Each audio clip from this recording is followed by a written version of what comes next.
महाराज को प्रणाम कर कर मेरी बात की शुरुआत करना चाहता हूं।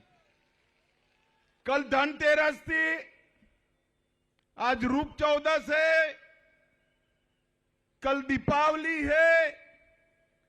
मैं समग्र मध्य प्रदेश की जनता को शुभकामनाएं देना चाहता हूं कि दीपावली मध्य प्रदेश की शुभ हो। बहुत अनंत शुभकामनाएं देना चाहता हूं। मित्रों, ये दीपावली के बाद कल दीपावली में पटाखे जलाएंगे या नहीं जलाएंगे? अरे जोर से बोलो ना, जलाएंगे या नहीं जलाएंगे? मगर इस बार मध्य प्रदेश को 3 दीपावली मनानी है। अरे ताली क्या बजा रहे हो यार? पूछो तो कैसे, पूछो कैसे? देखो, एक दीपावली कल मनानी है, मनाएंगे ना? दूसरी दीपावली 3 दिसंबर को भाजपा सरकार बने तब मनानी है, और तीसरी दीपावली 22 जनवरी को अयोध्या में रामलल्ला मंदिर में बैठे तब मनानी है। माताओं, भाइयों, बहनों, कई सालों से देश की जनता के हृदय की इच्छा थी कि अयोध्या में रामलल्ला टेंट से निकलकर भव्य मंदिर में विराजमान हो। मगर ये कांग्रेस पार्टी राम मंदिर के मुद्दे को अटका रही थी, लटका रही थी, भटका रही थी। अब मोदी जी ने इसका भूमि पूजन भी किया और प्राण प्रतिष्ठा भी 22 जनवरी को करने वाले हैं। और मैं तो आज यहां पर मनावर वालों को कहने आया हूं, भाई दर्शन करना है या नहीं करना है? अयोध्या का करना है या नहीं करना है? देखिए, पहले तीर्थ स्थान की यात्रा हमारे शिवराज जी ने चालू करी थी, कमलनाथ जी ने बंद कर दी, फिर चालू करी। मैं आपको कहने आया हूं, कमल फूल की सरकार जब बनेगी, सभी को बारी बारी अयोध्या का दर्शन कराने का काम हमारी सरकार करेगी। ये कांग्रेस पार्टी ने हमेशा से भारतीय संस्कृति का अपमान करा है। मोदी जी ने अयोध्या में राम मंदिर बनाने का रास्ता प्रशस्त किया, महाकाल लोक बनाया, काशी विश्वनाथ कॉरिडोर बनाया, बाबा केदारधाम और मां विंध्यवासिनी के तीर्थ क्षेत्र बनाए, करतारपुर साहिब कॉरिडोर बनाया, कश्मीर में मां शारदा पीठ की फिर से पुनः प्रतिष्ठा करी, और नए संसद भवन में सेंगोल लगाकर भारतीय संस्कृति का सम्मान करने का काम हमने किया। एक और, मोदी जी देश भर के सारे सांस्कृतिक स्थानों को पुनर्जीवित कर रहे हैं। और दूसरी ओर एक कांग्रेस पार्टी राजा भोज के नाम पर मेट्रो चलती है तो विरोध करती है, सागर में संत रविदास का मंदिर बनता है तो विरोध करती है, नर्मदा मैया का जयकारे से भी उनको तकलीफ है। अरे कमलनाथ, शर्म करो, ये मां नर्मदा है ना, ये सिर्फ मध्य प्रदेश नहीं, मध्य प्रदेश, महाराष्ट्र और गुजरात उसकी जीवनदायिनी मां नर्मदा है। और आपको इस पर भी आपत्ति है। माताओं, भाइयों, बहनों, मोदी जी ने इस देश को घुसपैठ से मुक्त कराने का काम किया है। मोदी जी ने इस देश को सुरक्षित करने का काम किया है। अभी एनआईए ने देश भर में रेड कर जो रोहिंग्या घुस कर आते थे, वो रोहिंग्याओं की घुसपैठ पर नकेल कसने का काम एनआईए ने किया है। माताओं, भाइयों, बहनों, मुझे बताओ, मनावर वालों, घुसपैठियों को रोकना चाहिए या नहीं रोकना चाहिए? अरे जोर से बोलो, रोकना चाहिए क्या नहीं रोकना चाहिए? ये इंडी अलायंस वाले रोक सकते हैं क्या? ये कांग्रेस पार्टी रोक सकती है क्या? मोदी जी ने PFI पर बैन लगाया, कश्मीर से धारा 370 को हटाकर कश्मीर को हमेशा के लिए भारत का कर दिया। भाइयों बहनों, मैं जब कश्मीर का बिल लेकर खड़ा हुआ, ये राहुल बाबा है ना, राहुल बाबा जानते हो ना, जानते हो ना भाई? ये राहुल बाबा कहते थे कि मत हटाओ मत हटाओ। मैंने पूछा क्यों ना हटाए भाई?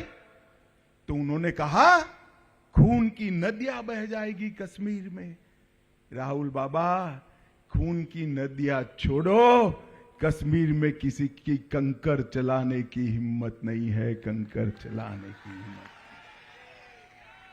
ये कांग्रेस पार्टी के शासन में सोनिया मनमोहन की सरकार थी 10 साल तक। पाकिस्तान से आलिया मालिया जमालिया घुसते थे और बम धमाके कर कर चले जाते थे। नरेंद्र मोदी सरकार बनी, उरी और पुलवामा में हमला किया। मोदी जी ने 10 ही दिन में सर्जिकल स्ट्राइक और एयर स्ट्राइक कर कर पाकिस्तान के घर में घुसकर आतंकवादियों का सफाया करने का काम नरेंद्र मोदी जी ने किया। माताओं, भाइयों, बहनों, देश को सुरक्षित करना है तो नरेंद्र मोदी जी की सरकार लानी पड़ेगी देश में। यहां कमल फूल की सरकार। ये कांग्रेस पार्टी परिवारवादी पार्टी, कमलनाथ जी को कांग्रेस ने नेता बनाया।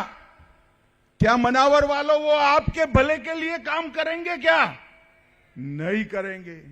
उनके मन में है नकुल नाथ को मुख्यमंत्री बनाना, और सोनिया जी के मन में है राहुल गांधी को प्रधानमंत्री बनाना।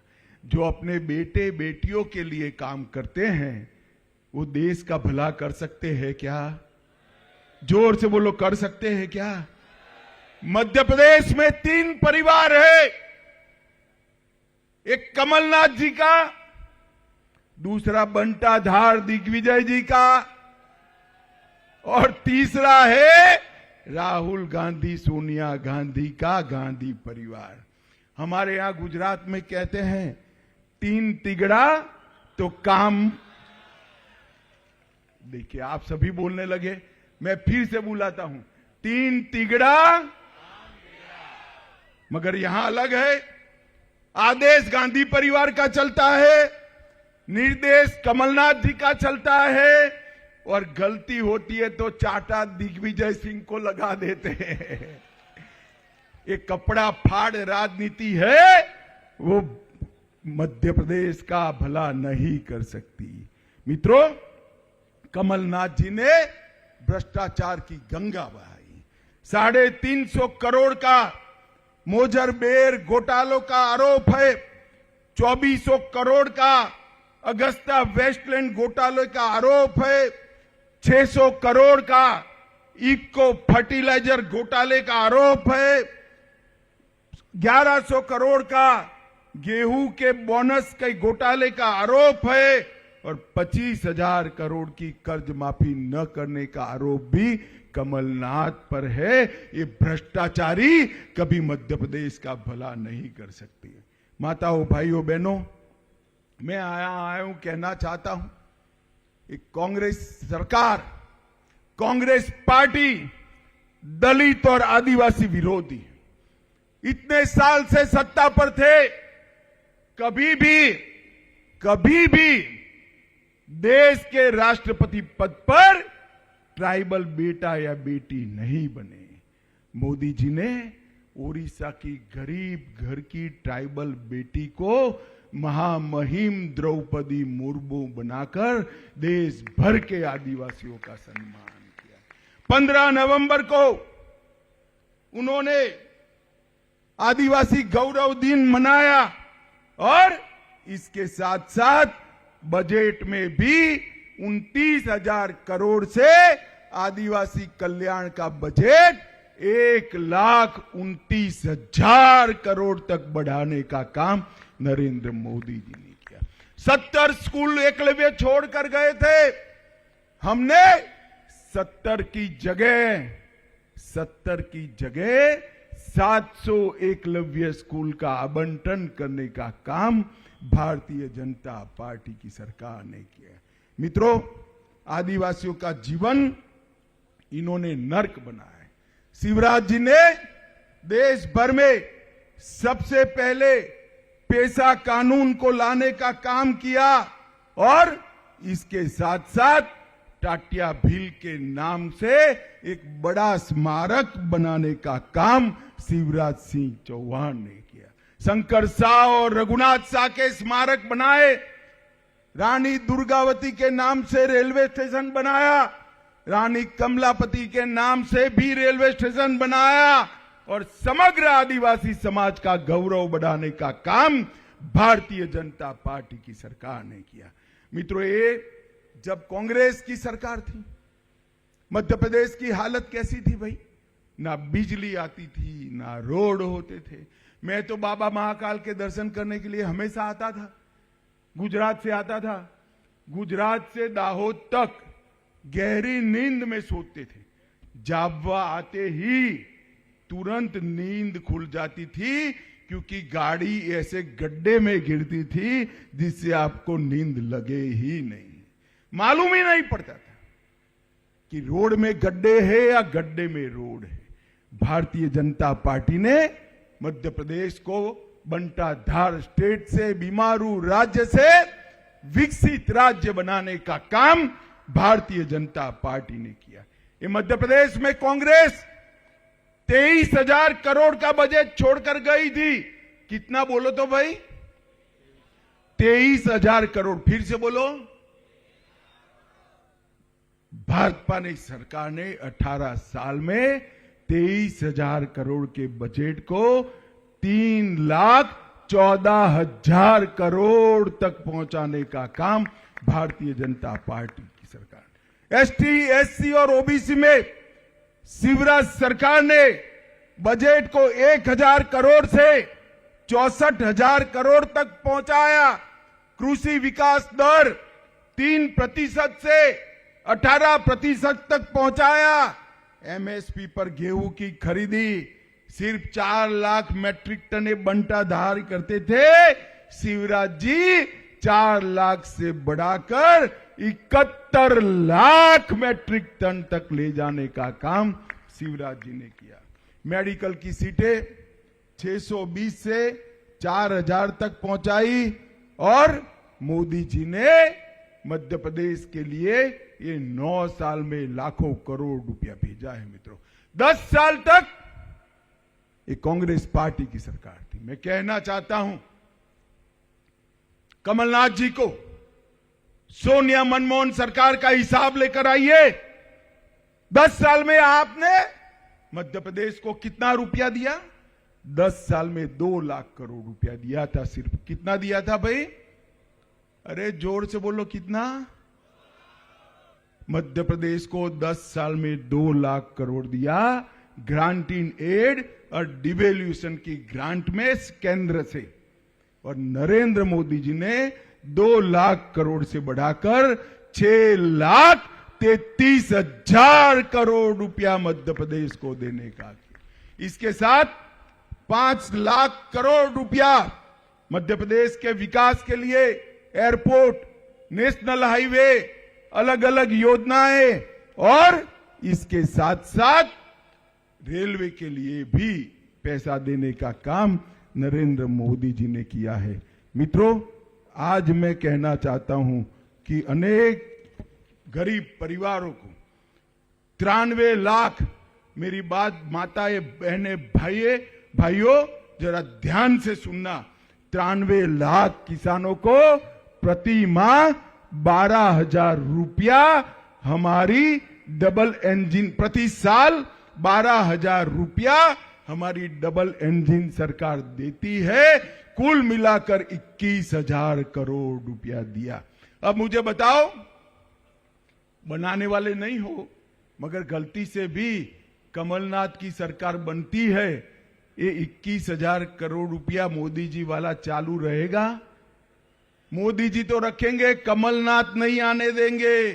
जल जीवन मिशन में 65 लाख गरीबों के घर में नल से जल पहुंचाया। 3,70,00,000 लोगों को आयुष्मान भारत योजना का फायदा दिया। 5 लाख की राशि स्वास्थ्य के लिए दी। अब सरकार 5 लाख से बढ़ाकर 10 लाख तक करने जा रही है मित्रों, 10 लाख तक करने। 80 लाख माताओं बहनों को शौचालय बनाकर दिया। 5 करोड़ से अधिक लाभार्थियों को मुफ्त 5 किलो अनाज दिया और 82 लाख बहनों को गैस का कनेक्शन देने का काम नरेंद्र मोदी सरकार ने। मनावर वालों, आप सभी का टीका लग गया है क्या? कोरोना का टीका लगाया हो? जरा हाथ ऊपर करे तो। लगाए सबका? 5 पैसा भी देना पड़ा है। मोदी जी ने 200 करोड़ टीके लगाकर पूरे भारत को कोरोना से सुरक्षित करने का काम नरेंद्र मोदी जी ने किया है। माताओं, भाइयों, बहनों, 2024 में फिर से मोदी जी को प्रधानमंत्री बनाना है और 3 दिसंबर को फिर से भारतीय जनता पार्टी की सरकार बनानी है। मुझे बताओ मनावर वालों, 3 दिसंबर को भाजपा सरकार के लिए वोट करोगे क्या? जरा जोर से बोलो, करोगे क्या? हमारे प्रत्याशी शिवराम जी को वोट दोगे? कमल के निशान पर बटन दबाओगे? मोदी जी को फिर से प्रधानमंत्री बनाओगे? तो मेरे साथ दोनों हाथ उठाइए, उठाइए दोनों हाथ, विजय के संकल्प की मुट्ठी भींचे और प्रचंड आवाज से बोलिए, भारत माता की, भारत माता की, वंदे वंदे वंदे।